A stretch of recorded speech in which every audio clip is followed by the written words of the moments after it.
So many people are so scared of failing that they think, well, I've written a book, but I'll never show it to anyone. I've got an idea, but what if it doesn't work? And when they begin to see, oh, it all tracks back to a thought which I'm free to change, it's very liberating, it's very empowering. Really, the only thing wrong with you is you don't think you're good enough. But it's very simple to think a different thought, because we own our thoughts. We have to remember something. The mind has no choice but to act on our thoughts. We have an incredible choice to think better thoughts. Strongest force in all of us is we must act in a way that matches how we define ourselves. So your mind's job is to make your thoughts real. The job of your mind is to listen to your thoughts and to start to make them real. People say, I don't know what I was thinking of. How did I end up in this mess? Well, you were thinking, I'm not going to succeed. Everything's not going to work out. If I start that business, it will fail. If I write the essay, it will get a bad mark. So I'm just going to procrastinate here and do nothing, and then I can't fail. And when you take people back to that, you know, procrastination and self-sabotage is nothing more than a reaction to a thought that I'm not enough. My mind believes that everything I tell it must be true, whether it's good or bad, helpful or very hurtful. So we've got to get into the excellent habit of saying, I can do this, I've got this has got my name all over it. No one can do this better than me. If they could, I can still do it my way. Somebody like Eminem, who's a great reference for lost kids, because nobody believed in him. And nobody believed he could be a rapper, but here he is, and he put his anger into rapping, and then they go, oh yeah. But that's the thing, you get to edit your story, upgrade your story, rewrite your story, change your story. Your thoughts are yours to change. You're not your thoughts. Change them. So your life can change like that if you just get into the excellent habit and keep going of dialoguing better with you.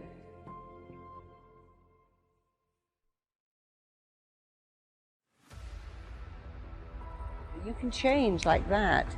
Can you change in 21 days? You can change in 21 seconds if you know how. In fact, you can change twice every day, first in the way you think and the second in the way you act. You know, your life can change immediately when you change your dialogue. And there are many people who've told you that. You know, I just stopped saying that. So we all get a choice. Oh, I'm such an idiot, I forgot. I got that wrong. But then even when you get something wrong, what did you learn? You know, a person who never made a mistake, never made anything, your mistakes teach you. So even when you make a mistake, well, I learned something. I learned I'll never do that again. You know, occasionally when I'm traveling, I go, okay, we've forgotten our chargers. Let's always keep them in our travel bag. Let's always keep them there. When you make a mistake, it usually enhances your education if you learn from it.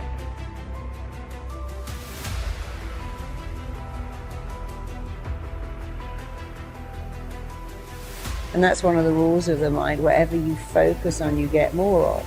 And you can't be in two lanes, so pick a better lane, go into that better lane, keep telling yourself better things, think better thoughts.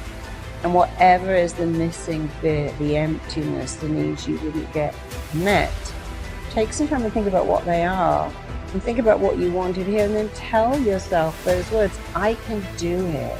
I've got this. I'm good at this. Because amazingly, there is nothing that will raise your self-esteem like praise, but your own praise is better. So if you said to me, oh, you can speak on stage, you can do that, I go, yeah, but you're just saying that. But if I say it, my mind believes that everything I tell it must be true, whether it's good or bad, helpful or very hurtful.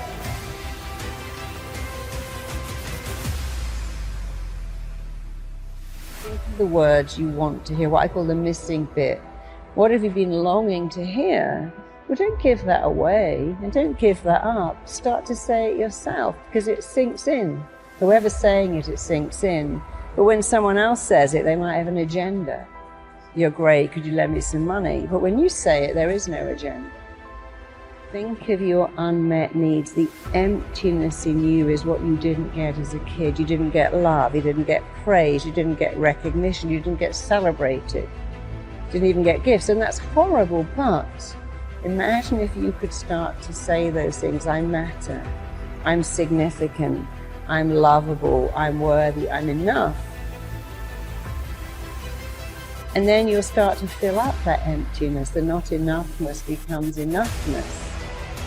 And actually, when you do it yourself, it's way more powerful anyway, because you have no agenda.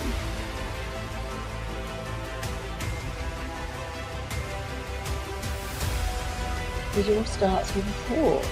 But changing your thoughts is easy, it's free, can be instant. And so I really like to simplify what makes humans tick, because what's the point of making it complicated? How does that help anyone who says, well, I'm messed up and so hard to change and people can't change? It's like, well, that's not correct. Who taught you that? From the minute you were born, you're changing. Oh, you know, it's long and arduous to recover. No, it isn't. Some people will recover like that. You could be one of the ones that changes your thoughts, changes your feelings, changes your actions after all.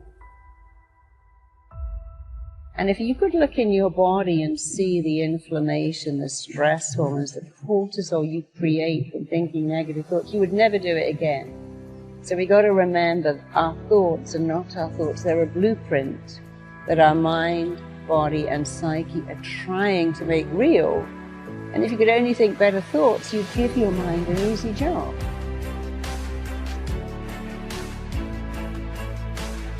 Your lovability has got nothing to do with the numbers on the scales or the numbers in your clothing label or the numbers on your bracelets or the number of your followers. So we get very consumed by the number. I need to be thinner, taller, smarter, better grades, more followers. And you've got to stop all of that and just believe that you're great, and you can be even greater when you stop defining who you are by what the numbers say. And so we all have a gift, and I think your challenge is find out what you love to do and become brilliant at it. And we've all got something unique that we can do.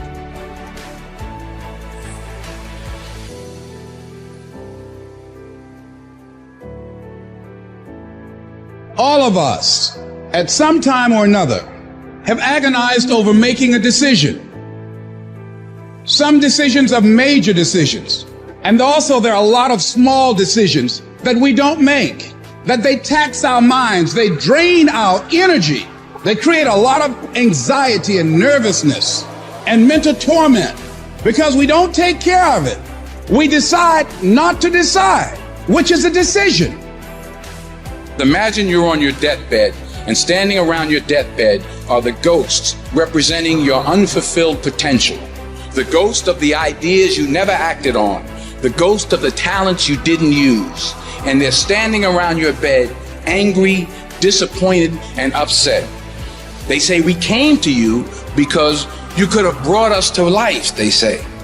And now we have to go to the grave together. So I ask you today, how many ghosts are going to be around your bed when your time comes? How much time do you spend working on you? How much time do you spend every day working on your dream? What kind of investment have you made in you? If your mentality is, I can't wait to see what happens great to me in 2022, you are going to get fucking as a result. Life does not reward people who wait to see what happens. What you put in, you will get out.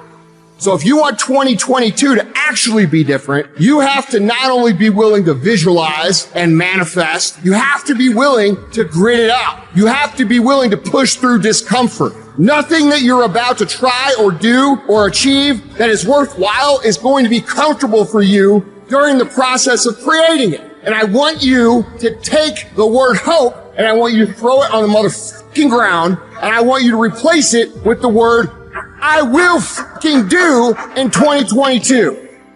Woe be unto you if you go into another year and waste another year with the old mentality while somebody's in the hospital begging God for the opportunity that you have right now. You better step into this moment. You're only here for a short time. If you're not going to show people what's possible, who the fuck else is? Who's going to show your kids? Who's going to show your aunts and uncles? Who's going to show your fucking nieces and nephews? Are you going to fail those people? Are you going to buy into the narrative that you can't? Stand up for your dreams. Stand up for what you want in your life. Decide that your life is so meaningful to you, that you love you and you love life so much that you're going to stand up for something you want. You don't want to be a spectator. You want to get out in the field where the action is, and you will be amazed. After the struggle, there will be a calm period, and things will begin to click for you. Come out here with what you got. You don't have enough money? Don't worry about it. You got the dream. You must be patient, persistent,